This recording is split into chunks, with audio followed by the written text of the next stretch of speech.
So napanood ko yung interview kay Congressman Paulo Duterte, sabi niya nagkasakit daw siya. Yung medyo sinat-sinat ba? Kasi sabi niya medyo malakas daw yung electric fan dito sa Netherlands.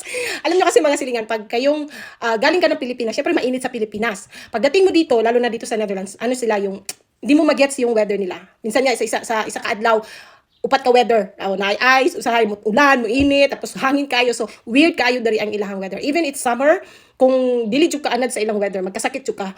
When my mom visited me 3 years ago, siguro 2 years ago, it was summer mga silingan ha. Kami naka-t-shirt, naka-shirt pero siya, naka-jacket jud siya, naka-shawl, naka-leggings.